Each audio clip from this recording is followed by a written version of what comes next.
Hello and welcome to the Detective Case and Detective Close podcast.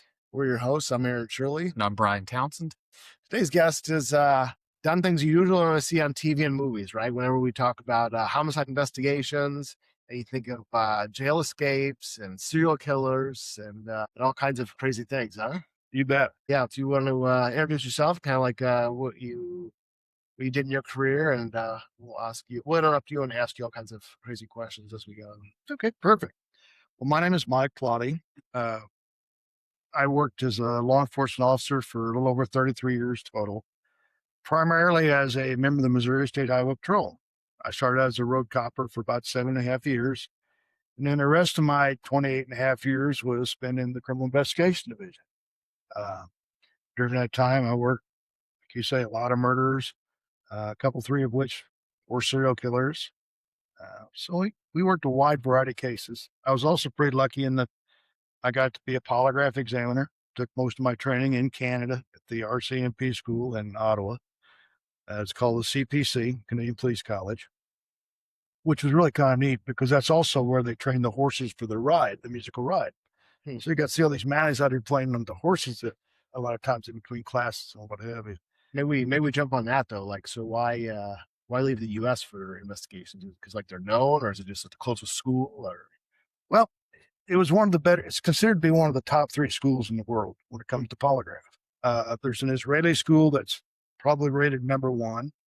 The Department of Defense Polygraph Institute, which when I started, it was in Fort McClellan, but now it's up in Jackson in South Carolina, I believe it is.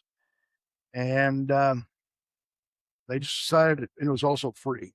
They decided that was the place to send me. And so I was glad the Highway Patrol did, because it gave me some really great perspectives on things. I got to meet some of the best officers in the world as far as I'm concerned. As a polygraph examiner, I came out and worked for about 3 years as an examiner / criminal investigator, because on the Highway Patrol, we did both. We didn't get to just specialize to do one thing. But after about 3 years out, they started inviting me back to come up and teach at the polygraph school, which was awesome for me because I got basically a 3-week vacation a year for 10 years straight to go back up and work at the Canadian Police College and help instruct other examiners. I was lucky in that I got to instruct examiners from Belgium, MI5 and MI6, so England. I also got to do a couple from Central America. And there was even a German guy. And we called him the liquor pig. And the reason we did that, I have never seen a man that could drink as much as he could. Even my best day, I couldn't keep up with him if I had to. So that's another, people only get exposure to that or even know what they know about polygraphs from TV, right? I mean, it just doesn't seem real common, even necessarily in the law enforcement world. True. So, I don't know, stepping on a tack, clinching. A lot of that stuff is something that people will try, but it really doesn't work. In my opinion, as an old polygraph examiner, you can beat a polygraph examiner, but not the polygraph itself. And the reason I say that is because the polygraph instrument itself is nothing more than a very scientific recording instrument. It records your heart rate, your blood pressure, your breathing, your galvanic skin response, which is sweat gland activity.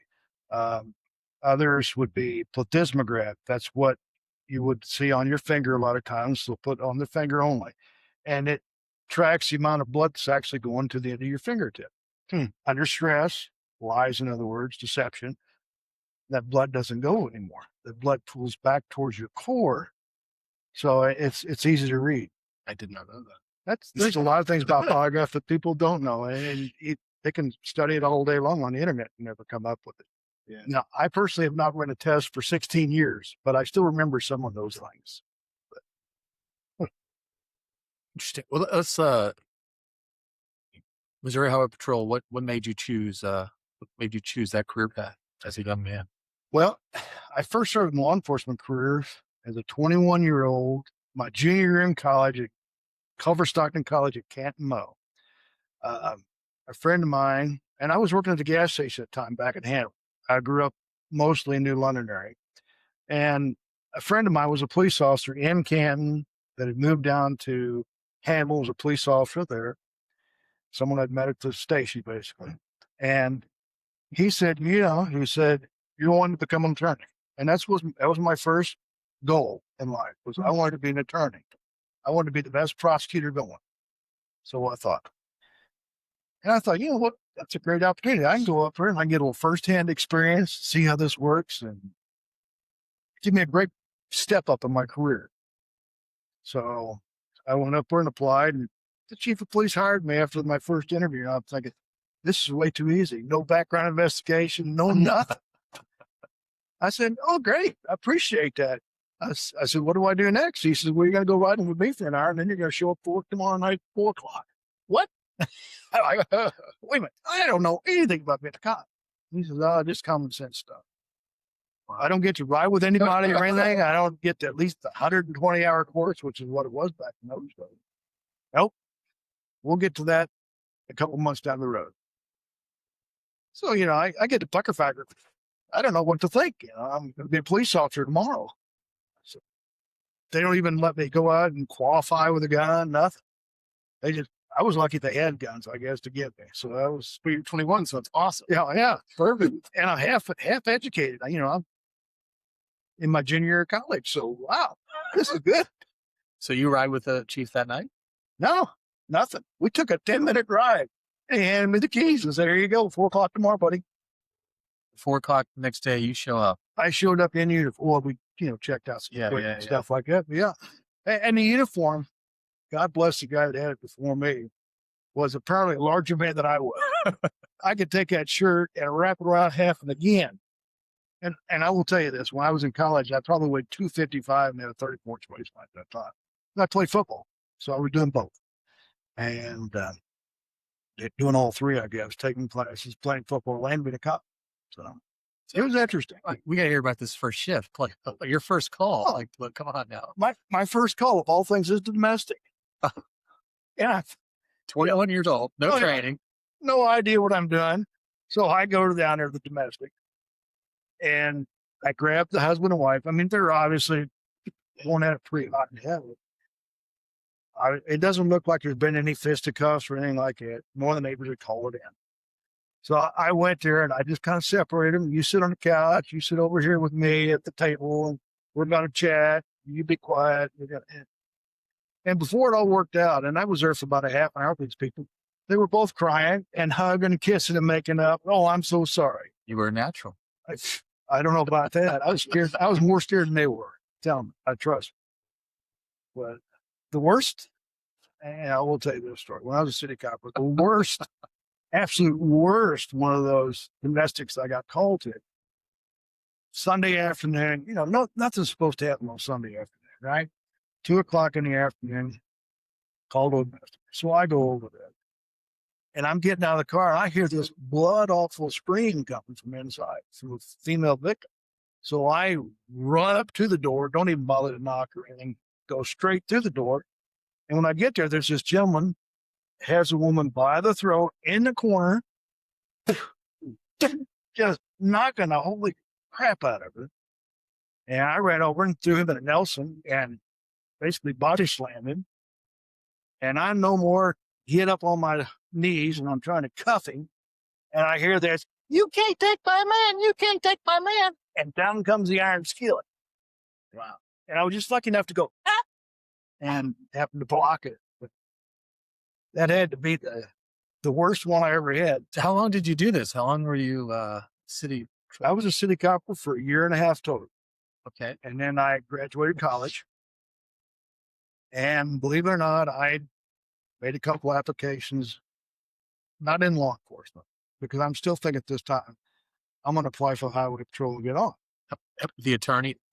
I'd already I give up on that right off the bat. After about 6 weeks of being a law enforcement officer and actually learning something from some of the other guys who worked there, I was starting to really feel comfortable with it. Sure. And I decided at that point in time that I was going to become a member of the highway patrol. In the state of Missouri back in the 80s, early 80s like that. And even today, I think it still holds true. The highway patrol was one of the most respected law enforcement agencies in the state. And rightfully so. The guys that were there before me, they basically set the tone in our reputation. They made it for us. Guys like me had it easy. We were expected to be good right off the bat. And it really worked out great for me. And I went to a small community. Knox County was my first duty assignment. And that's way up the northeast part of the state. And probably the best thing that ever happened to me. So in a year and a half, city cop. Yep. Applied for the Missouri State. I did. I'm sorry. I did. I graduated college in 81, Okay. but they didn't have a class in 81 because I had tried to apply because 81, they did have a class. I was too late to get in the 81 class. So I applied for the 82 class that got canceled because of the lawsuit that we were talking about in the other room earlier, where one fellow had attempted to challenge the law that you were going to have to retire at 60 as a member of the patrol. And he was a lieutenant. So, and that's why he wanted to stick around. So at any rate, after that, I ended up going to work for the Division of Manpower Planning, which was a state job. It was a gravy train job. It was an office job. And I did that for 6 months. And then I got on a class of 83, which is a 55th recruit class. And now I think they're up to like 127 or 28, something like Your that. class, which one? 55. 55. Which was also my football number in high school and college. So was this the first time you actually got formal training then in law enforcement? Did you ever go to the academy at all while you were? No, I never did. Wow. Well, I'll give you one better than that.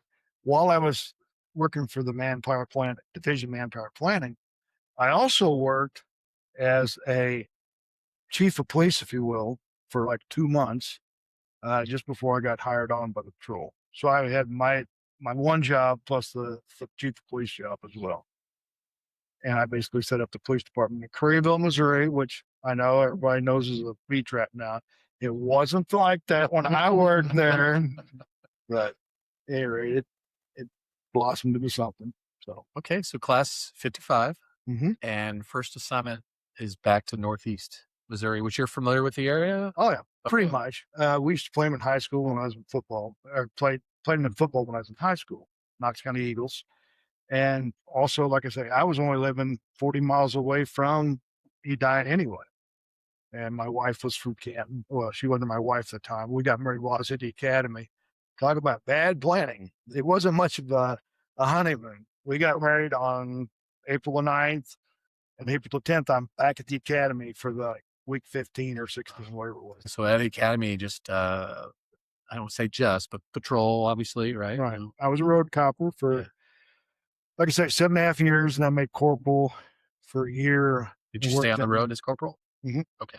I worked on the road for corporal a little over a year, and then had an opening in the Division of Drug and Crime Control, and one of the lieutenants from the division and the local unit supervisor came over to my house, and we sat down and had a cup of coffee, and they said, "We want you to apply." I said, "Well, I'm not really sure I want to yet because, yeah, that's my goal in life before I get out the patrol is to be a criminal investigator. I've only been a road copper for 8 years now, and quite honestly, only been a supervisor for a year, and I'm kind of liking this." And we talked about it around the kitchen table and about 2 or 3 pots of coffee. And I said, "Okay," I said, "if I do decide to apply, where are we going to do the interviews at? And what do I need to do to apply?" He says, "You've already done it. This is it. If you will do this, we're just going to pencil your name in that you're going to be the next guy." And that's kind of how it went. So, which was great. And I will say this, I was very fortunate. I did a lot of criminal work in a rural area. In Knox County, there was one sheriff and one deputy, one city police officer, and he died that was a chief, and one other that worked the night shift. And that was it. And there was myself and another trooper. So there were 6 police officers for the county. Besides that, I had 2 other counties to work. It was a 3-county zone. So I worked also in Schuyler County, which is right up next to Iowa, and in Adair County, which is Kirksville, Northeast Missouri State University, which is now Truman State. So, we worked a wide variety, but we got to work a lot of criminal work because of that, because it was such a rural area. So out of the gate, you're working all kinds of cases in a pretty large geographical area. Yes, sir. Matter of fact, in 1990, 89, I actually led the state of Missouri in felony arrest. And I got the very first ever work recognition award for felony arrest in 1990. Colonel Mel Fisher made that presentation at one of the awards banquets. Oh, that's nice. Yeah. Yeah, it was I didn't know there was going to be such a thing. And all of a sudden, I'm hearing I've got this thing coming. Yeah. So most felony arrests, and you're in a rural area. Yeah. It's not St. Louis, KC, Springfield. It's and very few. There was probably only like 3 or 4 of them were off hits of the computer, the NCIC or whatever. It was cases that I had worked and actually investigated and made the arrest. So Did you? and I was just really, young, dumb kid still. I wasn't even 30 yet. So Did you have? Were there some mentors? Were there some folks within that investigative unit that were? I mean, was this a lot of this natural? I mean, how it was? Well, I think I was probably a natural from my childhood because it was on the other side of the law. I knew I had to do something. I was going to be involved in law enforcement one way or another. Just kidding, Mom. But now it did. It come natural to me. I don't know why, but it did. I'm thrilled to death it did. I thank the Lord above for it, because I know that I've kept the Almighty God close to me in my career. I think that's what keeps most of us in law enforcement sane. Yeah. So that's just my perspective, though. Yeah. No, I think it's important. So you stay in this unit for a long time. A little over 20 years, I think it was. You promote within this unit. I do. Can you walk us through from corporal to? Yeah, I made sergeant and lieutenant in the division. Okay. And I didn't want out of the division, to be honest. So you promote within the division. Okay. I was very happy where I was at. Once I got to be a criminal investigator and got my teeth wet and I really started into it, I found out all the mistakes I've been making for the last several years. So it worked out great. And I had a wonderful career in the highway patrol. I absolutely adored being criminal investigator for the patrol. The guys and gals that I worked with, we all became a very, very, very close family. Yeah. So, yeah. I thank the good Lord above for those folks. Oh, absolutely. It's who we surround ourselves with, or who we're blessed to be around too, right? Very much so. So what's the difference between a good and a great investigator? How do you move to that next level? Empathy. And the reason I say empathy, a great investigator, a good investigator can work any crime scene, can do whatever he needs to. A great investigator is the one that can take that crime scene and develop that into the people skills that it takes to talk to victims, witnesses, suspects. Because ultimately, the best evidence you can have is a confession from the bad guy, in my opinion. I know that confessions and interviews are sometimes fought over in court, but I think a jury is very, very happy when they get to hear the suspect's words, even when you get a full confession, you're only getting 70% of the truth if you're lucky. And that's just, like I said, that's my perspective. I've had very, very few suspects that actually give you 100% of the truth. Been one or two. But I can honestly say that in all my years of doing polygraphs and going in and talking to people after the examination and tell them that they haven't been truthful with me, and sitting down to discuss and working investigations and just talking to the suspects out in the field, those things come together if you can feel empathy for others. It really does. I think I've always said that nobody will confess to someone that, number one, they don't respect, and number two, they don't like. And I'll give you a prime example. If you have some deep, dark secret that you want to tell, you got to tell someone that you like and respect. You're going to tell somebody that really treats you like crap. Yeah, like or that you don't like. Yeah. Right? And that's the same way. When I talk to people in the polygraph room or out in the field or wherever I'm doing an interview, an investigation, I talk to them the way I would want to be treated. And I talk to them like I'd want my mother to be treated, basically. I would give them the utmost respect. I would never act like I was really upset with them And sometimes that was hard to do, especially when you're talking an officer involved shooting or things like that, where an officer gets hurt or killed. Which I worked a few of those down through the years. But it's just being able to show that you have compassion for them, whether it's a true feeling of compassion or a forced feeling of compassion, because you're living the life that will help him to tell his side of the story. How long were you in investigations before you went to polygrapher school? Let's see. Actually, about a year and a half. I went into the criminal investigation division in the end of 1991, and January the 3rd, 1993, I'm in Canada. Volunteered or voluntold? I was basically told in a roundabout way, because, when we had an opening for a polygraphist, it was always opened up. Well, we had a guy who got promoted out of the unit, and he was the polygraph guy. So we had an opening in the unit, and it was opened up as a polygraph examiner's place. For the unit? For the unit. Okay. Where I worked up in Troop B. And the officer who got selected came in, and about 2 weeks before the polygraph school started, he said, "I can't do this." So then, this is where it comes into the toll part. The staff came in and asked me if I would be willing to do it. I said, yeah, in about 5 years, but I don't want it just quick. I'm just now getting my feet wet. And they said, we really need to go. And they told me that for personal reasons, the other officer had to back out. So I said, okay. I said, what's Canada think about this? Because they've already been told that this other officer is going. Well, it just so happens we've got the plane ticket with your name on it. You're going to go fly up there in 2 days and meet them. I said, oh, okay, great. And as it turned out, I flew in, and one of those lake effect snowstorms hits, obviously. I get held up in Toronto airport for like 6 hours, and finally get into Ottawa.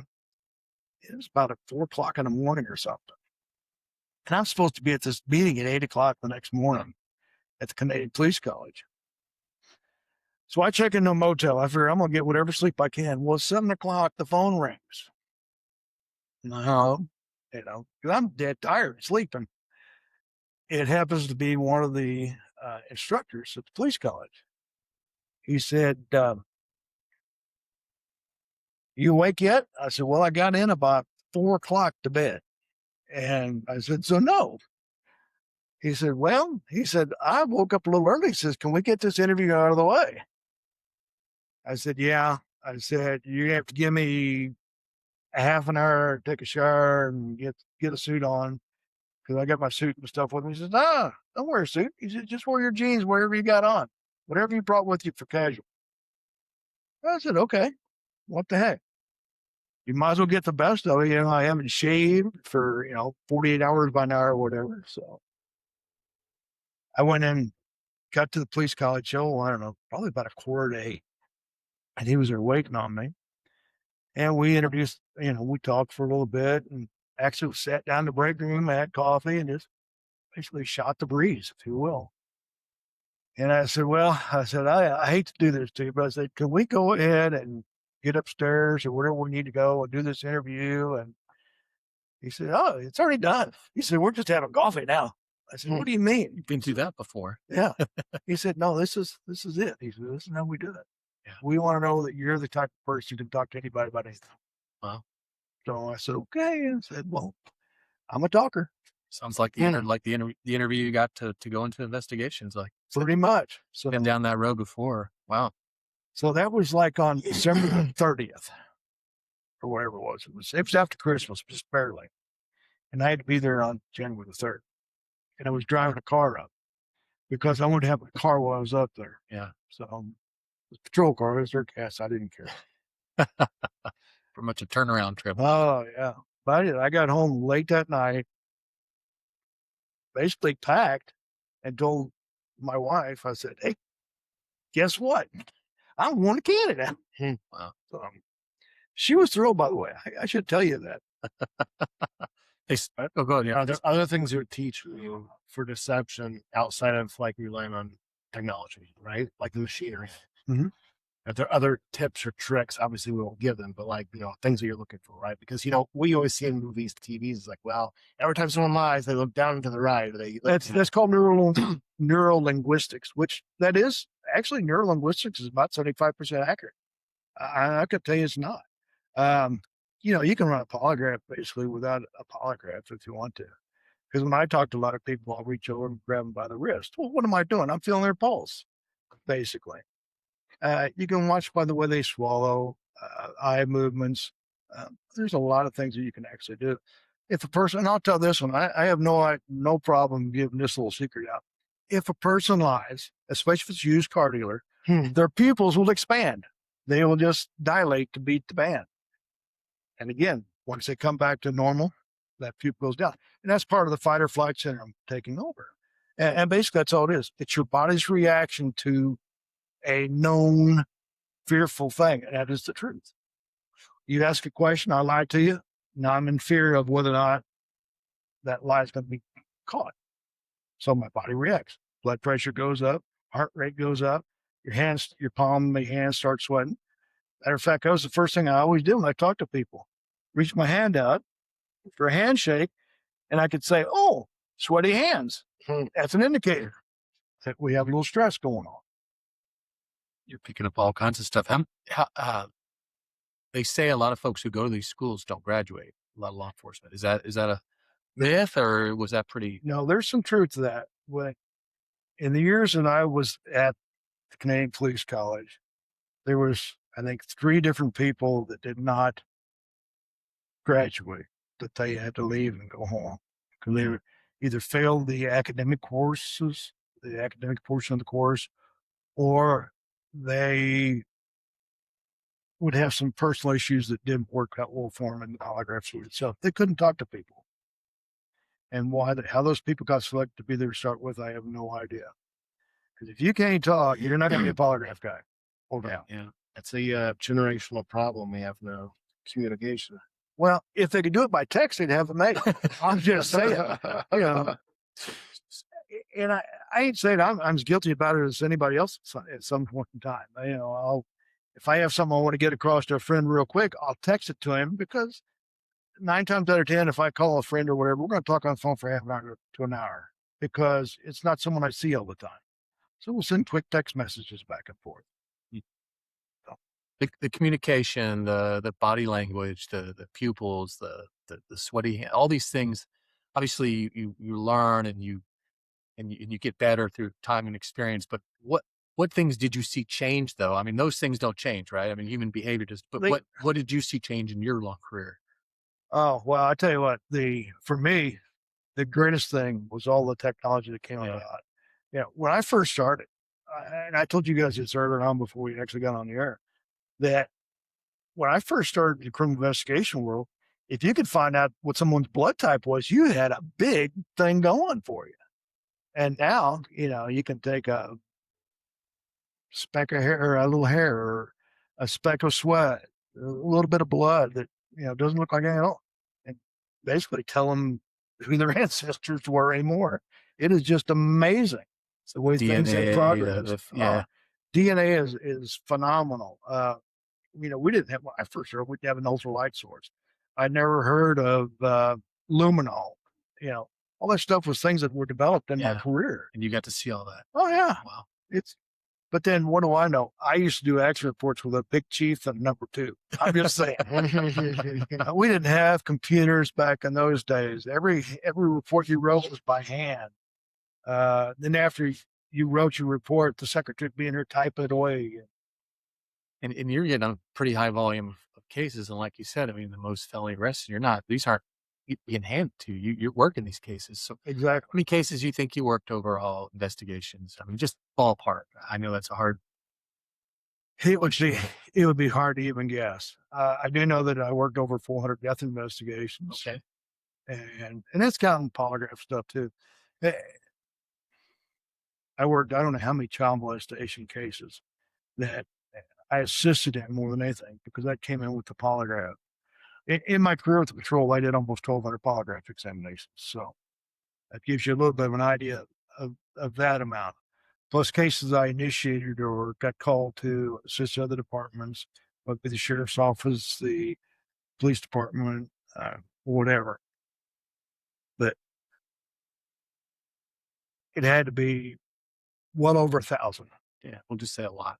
Copious. Because I never, Copious amount, honestly, yeah. I didn't really keep track at the time, but Yeah. I'll put through it. Makes me sound smart. Makes us all sound smart. Yeah. Any, I'm sure a lot of them stand out, but I know your memory for names and events and stuff. Anything, any stand out that you could talk about? Or? Actually, there's several of them. The one that, this is from a personal standpoint. The one that bothered me the most was a 13-year-old girl that was killed by a very large 21-year-old man, and the body was dumped at a river access. I don't want to use the names because, I don't want to bring up bad memories for the mom, family members, and even the suspect's family members, because they're going to have some feelings towards us as well. At any rate, the little girl was sexually assaulted. She was strangled to death with her own bra strap.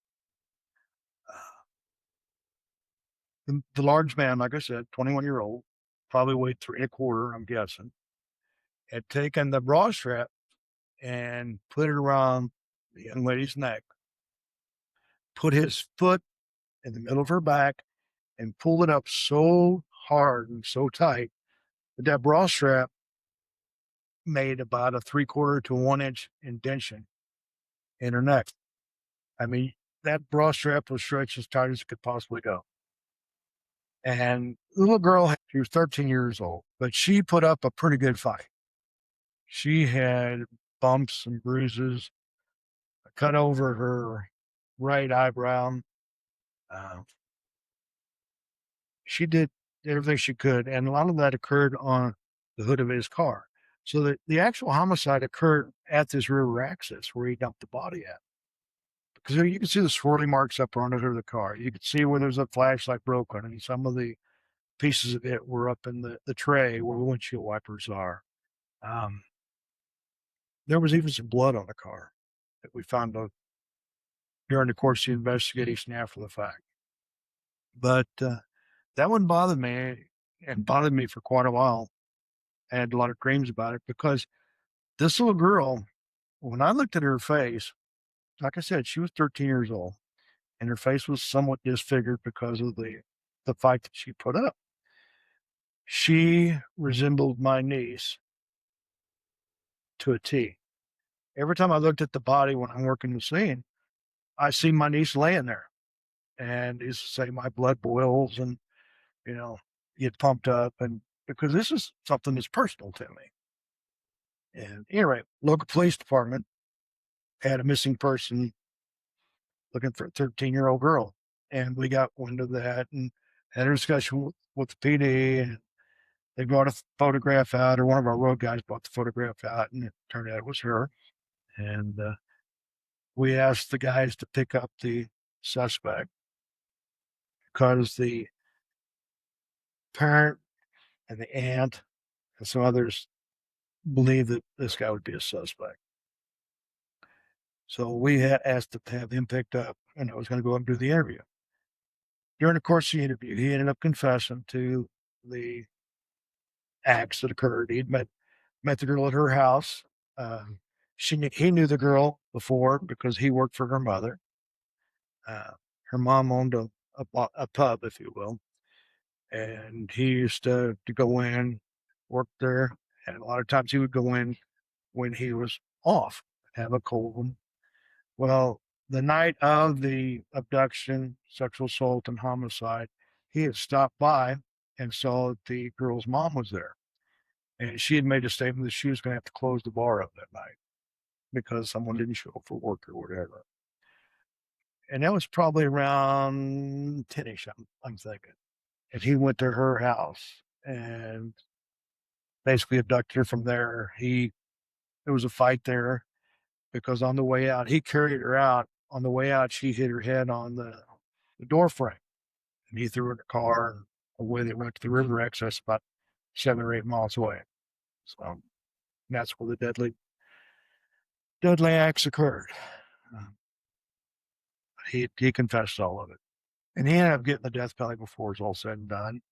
Unfortunately, public defender's office, the way it is, continued to appeal, and anything and everything they could. And finally, there was something that popped up that they were going to remand the case back to court, but for the penalty phase only, not for the conviction itself. The conviction itself was going to stand. And the family told the Attorney General's office, who was the primary in this investigation, this court case, we don't want to go through this again. We've lost our daughter, our aunt, niece, whatever the case was. We can't live through this again. It's going to kill us. And so they let him get the life sentence and be done with it. So, but I actually had dreams of that for probably about a week after the fact.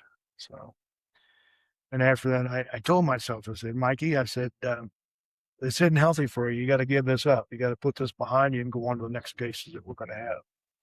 And that's basically what we did. And I did pretty good with that until I retired, some 12 years later. And I don't know what it was, but the day I retired from the Highway Patrol, for about the next 30 days, I had this dream after dream after dream where I relived a lot of those homicides, a lot of those fights, a lot of those things that, kind of the demons that you hide as a law enforcement officer. What advice would you give to law enforcement now that they're dealing with this evil of society? How did the world is a whole lot different than it was when I was in the business. Time will tell you that. People today don't seem to have a conscience, more so than they didn't have when I was, because at least when I was still working, 90% of the people out here were good, honest, decent people that just made a mistake, if you will. There was the other 10% that you could pretty well just make a check mark that they had no conscience, didn't care one way or another. Today, that pendulum has moved way over to the other side. It's kind of a 50-50 split anymore, I think, when it comes to criminals. And when I thought these are nothing more than my own personal opinions, because I don't keep up with law enforcement anymore. I don't even watch the news like I used to. I've kind of tried to wean myself out of some of those things. I just like to stay on my farm, watch the cattle, watch the deer, watch the turkey, and just kind of relax and enjoy the golden years and ride my motorcycle, which is an Indian, by the way. And I highly recommend all you Harley guys get one. But no, I rode Harleys forever, but made the switch about 6 years ago. But the one thing I will give for advice, all kidding aside, is that be true to yourself and be true to your family. Because that's our goal as law enforcement officers. We want to go home every night to our loved ones, whether it be a wife, the kids, the dog, the cat, whatever. But you need to get there. And your mental health is extremely important. I know there's a big kick on now with mental health, and people expect law enforcement officers to do a lot of things that we never did in my time. Take care of yourself. That's the most important. If you feel like there's something that bothers you, talk to a professional about it. Talk to your family about it. Talk to your clergy about it. But talk to someone to figure out what's best for you. There's so many frustrations out there, like you said, when you talk about the appeals process. And that's what I think most of society doesn't see. Like, you see the headlines of like, hey, we caught this guy. It's like, yeah, but where was the follow-up of justice? Where it's like, hey, he was convicted. Hey, he got this life sentence. Hey, he got this. But they don't see the years afterwards of just the fight that actually almost starts after that. After they've already been convicted and sent to prison, now the fight of appeals, because now they're doing everything they can to either not get the death penalty or get the case overturned for some minor technicality, even when it's a slam dunk case. Well, you're very lucky if you work a homicide and you get them to trial within 2 to 3 years anyway, because most of them last longer than that before you actually get them to trial.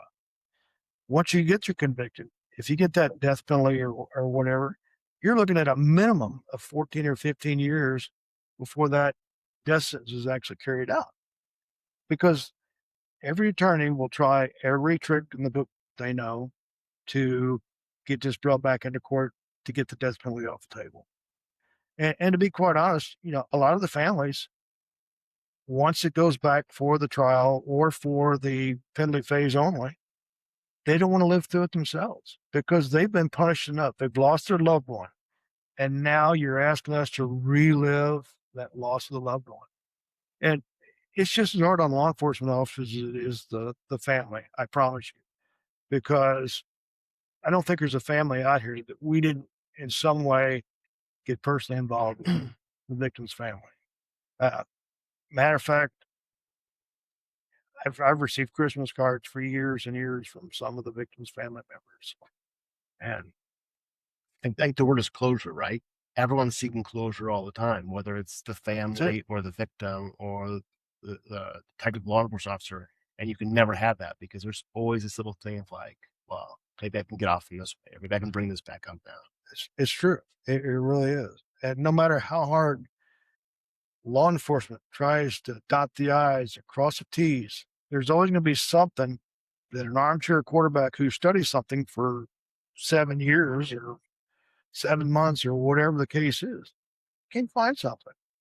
I mean, I could honestly, I could go back and look at any police report anywhere from anybody, and I can find something wrong in there, or at least a question as to why did you not do this, or what could you have done different? So, and defense attorneys try to pull that up in court anyway when you're on the stand. If you've never testified or taught or spoken in front of audiences before, or even trained new people, right? It is physically exhausting and mentally exhausting to be talking nonstop and just to kind of like be switched on. Oh, it is. And the worst I've ever had it, and this is going back in the old days, back in probably about 97, 98. A Friday afternoon, no less, a Friday. I had 2 polygraph examinations scheduled. One at 8:30 in the morning, the other at 1 o'clock. 8:31 come in, I tested him, came back deceptive. So I was with him for a little bit, took his confession, got the written statement. Oh, it's 1:30. Okay, that's okay. We're going to go ahead and start late. Didn't take lunch, didn't get a cup of coffee, took a quick smoke break. At that time I smoked. Quick coffee, went right in, did the second test. Same thing, come up a liar. Well, now it's 4:30, so I go after him, get a confession, finally get home about 6. First thing I do is I peel out of my shirt, tie, suit, the whole bit, find a pair of shorts and a T-shirt, get comfortable, and the phone rings. The neighboring troop had a homicide investigation. And the criminal investigator that was working it was also a polygraph guy. He said, "Hey, I have 2 people that I really need to be polygraphed." I said, "Okay, I'm off tomorrow, it's Saturday, but I'll be glad to do it." He said, "No," he said, "I'm running on tonight."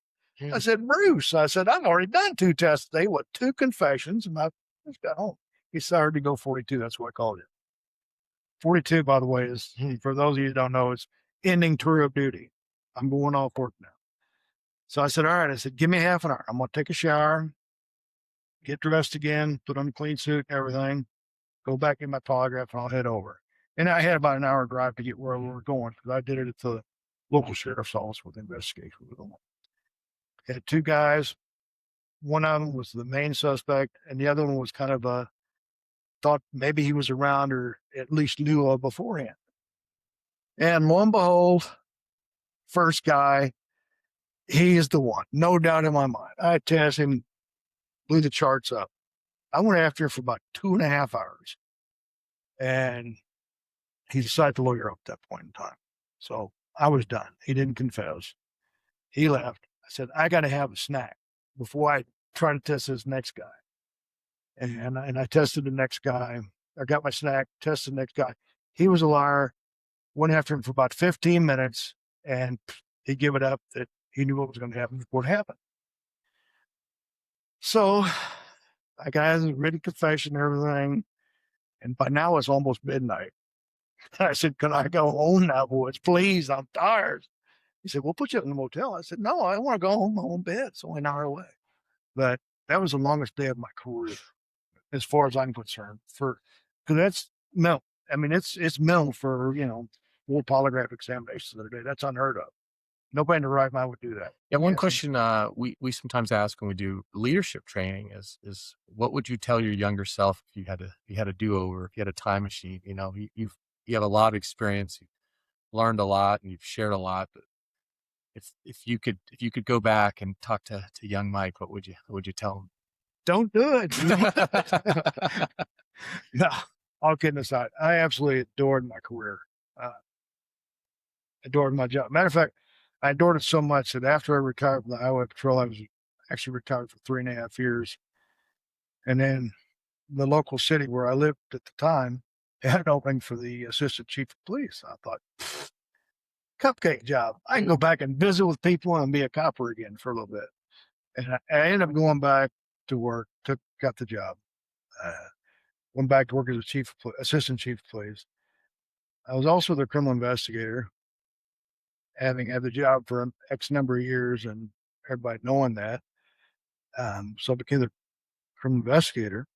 And all of a sudden, about 2.5 years into it, I worked like 3 homicides in 2 months. And I said, whoa, this is why I retired. I was tired of working dead bodies and stuff. So I ended up retiring again. But if I was going to go back and talk to young Mikey, the best advice I can give him is to always do your best and maintain your high level of integrity, which that's one thing I pride myself on, because when it come down to it, when you have judges that will talk to you after the case and say, I have never met another officer that was dishonest, that didn't mind just spouting it out as it is without sugarcoating or whatever.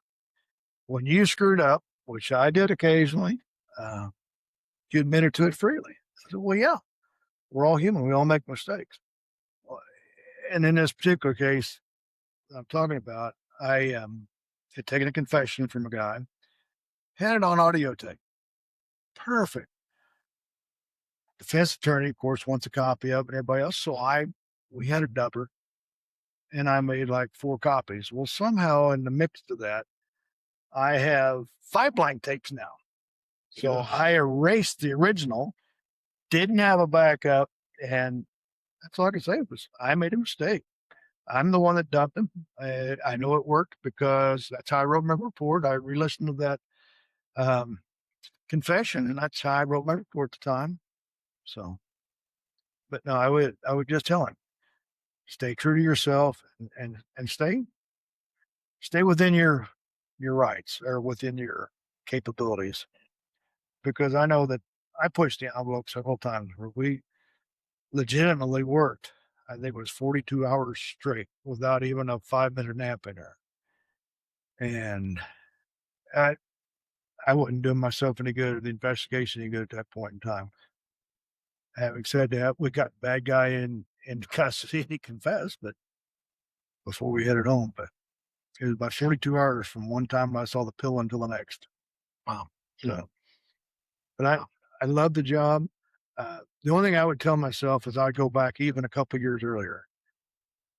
Learn computers, Mikey. You're going to get passed up on these days. And that's, that's kind of the way I was feeling towards the end of my career. I was feeling like maybe technology was just getting a little ahead of me and I couldn't keep up anymore. That was one of the reasons I wanted to retire when I did. I had other reasons, but because I had visions of, getting on a motorcycle and riding all across the country, which I've been fortunate to be able to do anyway to some extent. But some personal issues have come up in the family with health issues here and there, and I don't get to do all those things that I wanted to do. So, but it still works out great for me and my missus. It's probably the biggest regret that we hear from law enforcement who's been around a while or retired law enforcement is like more time. Like I need more time because I didn't spend the time I needed with my family when it mattered. We couldn't have kids, unfortunately. So we actually got to spend a lot of quality time. Well, my wife would probably disagree with the quality time sometimes. Missed your honeymoon. But yeah, oh yeah, it's been a 43-year honeymoon. I wish, you know, but we did. We spent a couple, 3 years, 4 years, where we went for the whole winter down to Arizona because I'll be honest, I'm getting older now. And I don't like cold weather anymore. And this is from the guy who likes to hunt. And I'll show you guys a picture later on. It's amazing. The one that's hanging up in my living room. But yeah, so we did that, and that's became more difficult because of the age thing and the health issues and things that come up. We've been very fortunate. We have gone all over the country, been out of the country. My favorite vacation of all time, though, you hear guys going to Dublin or wherever. That's their vacation. My favorite's been the Alaskan cruise. We did a 2-week thing just a few years back, and took the cruise up, took the inland trip in rode the train, got to see a lot of wildlife and stuff. And it was June, so obviously it doesn't get dark. It got kind of like a dusk. We were outside and I looked down to watch. I said, "Oh hell, it's 3:00." I had no idea that I should have been in bed 5 hours earlier. So Much different. oh yeah, it was neat. I enjoyed it. It's probably been my favorite vacation because my neighbor went with us. He was a farm boy. I don't even ever know. He was just 4 or 5 years older than me. But he'd had a couple of TIAs, mini strokes, if you will. And I had told him like 6 months before, I said, "Yeah, we're going to go to Alaska and take a cruise." He said, "I want to go too." Man, I'd never been out of Missouri before. And he's like, I said, "Really?" He said, "Yeah." He said, "I want to go." I said, "Okay." So we got it worked out. We went on a cruise. He had a couple more TIAs before he went. But he was semi-failing, but I watched him pretty good and stayed with him. I never let him out of my sight because I worried about him. Because like I say, he was a very, very dear friend. And I still think about him every day. But we did that 2 weeks together, and he had the best time of his life. And when we got home, he said, "Where are we going next?" He said, "I'm going to Hawaii next year. What are you doing?" He said, "I'm going with you." And unfortunately, he didn't make it. He had a couple really big strokes. He ended up passing away. I think it was Thursday before Easter in 2020. So He had a good hoorah with Alaska. It sounds like it's a great trip. he had a blast. Yeah, that's awesome. And his wife brought him home. He brought a house for a bit. He wanted to die at home, which I very admirable. Unfortunately, she passed away 3 years later. But that was very admirable to bring him home. And his sons were there. His daughter is out in California, but we had her at FaceTime. And I know the boys and I were talking about alcohol and how Phil and I would do a couple cocktails every now and then. No more than 2. Just thought I'd let you know. But at any rate, Phil started doing that, licking his lips like, "I'm missing this. I should be having one right now." And he's laying in bed. And he couldn't drink out of a straw. He couldn't do that. And finally I said, "You want one, don't you, Phil?" And big old smile, big old country boy smile right here. So we got him a syringe out. I said, "If it's okay with you, I'm going to let him have a little reciprocator. Just so he can be with one of the boys here while we're toasting." Yeah. Give him about a half syringe full. He would get, you could just see beaming from the inside. And I said, "You want another one?" He couldn't talk. So that's all he did was shake his head. So I gave him another one, and we, of course, toasted him before I gave him that little squirt. And that was the last drink we took him. We had to go. He died the next morning. It's a shame. But I think about him every day. He was a great guy. You've honored him, and that's a wonderful thing. I still honor him a couple of times a week. So, well, that was great talking to you, and I've enjoyed this greatly. I really have. This has been a blast for me. a wonderful career, and wow, amazing. I was very blessed. The Highway Patrol took extremely good care of me. It's a great organization. I will tell you that. It's a different organization when I started. like I said, there's probably been 70 classes go through since I came through. So yeah, it's been a great career. I loved it. And I honestly, I went into law enforcement just because I believed that I could serve the people better than the cop was could any other way. And that's the kind of person I was. When I was a kid growing up, my mom was very much into the civil activities. She got me the Santa Claus suit at age 16, and we were going out to the nursing homes, to the senior citizens housing, all kinds of things like that. And I still play Santa Claus some 50 years later, We probably. got any photos we can insert? So I got some over there on the phone. Me and the dog. I'm just saying. All right. All right. Hey, well, thank you. Yeah. Thanks. All right. Thank you guys. Thanks for joining us, and we'll see you next time.